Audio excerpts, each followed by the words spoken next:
Assalamu alaikum wa rahmatullahi wa barakatuhu. Let us discuss ghusl. What is ghusl? Ghusl means ritual bath. It is a full body cleansing that is mandatory in certain situations or recommended in certain situations. It is an important aspect of hygiene and spirituality in Islam. So as a Muslim, when which conditions will warrant one to perform ghusl? Number one is after intimacy.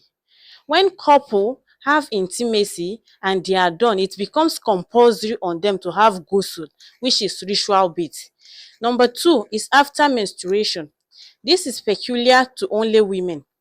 After their monthly flow, they are expected to do this spiritual cleansing, which is ghusl. Number three is after childbirth.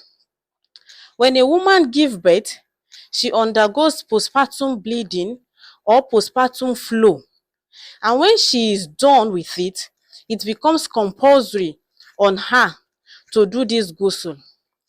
Number four is before Jumu'ah prayer. That is every Jumu'ah. But it is not compulsory, it is sunnah, it is recommended to do ghusl before going for salah. Number five is before Eid.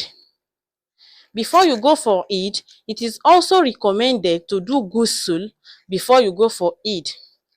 Number six is before entering the Ihram for Hajj. Number seven is after regaining from consciousness. That is when someone becomes unconscious and you regain from it, you become conscious of yourself.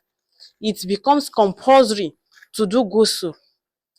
And number eight is after converting to Islam. When a non-believer converts to Islam, it is recommended to do ghusl. And number nine, for the dead, it is compulsory to do ghusl for a dead person before burying the person. To know how to do this ghusl, we follow the teaching of the Prophet Muhammad sallallahu alaihi wasallam, where Aisha in one of the hadiths narrated how Rasulullah sallallahu alaihi wasallam had his ghusl after intimacy. So the first thing he did is to wash his hands. Rasulullah sallallahu alaihi wasallam washed his hands. The second thing is to wash his genital areas, that is the private areas. Rasulullah sallallahu alaihi wasallam put water in his right hand and pour in the left and use his left to wash his genital areas. And the third thing he did is to perform ablution. Now when he was done with the ablution, he took water and used his fingers to run through the root of his hair. He used water and using his finger to run through the root of his hair. And after that, he poured 3 handfuls of water on his head. That is, he poured water in his hand 3 times and poured on his head. Then he poured water over all his body and rubbed everywhere. And the last thing is to wash the feet. Rasulullah sallallahu alaihi wasallam washed his feet, which was the last thing he did about ghusl. So performing ghusl is very, very simple. So let us summarize it. The first thing is to wash your hand. The second thing is to wash your genital area. The third thing is to perform ablution.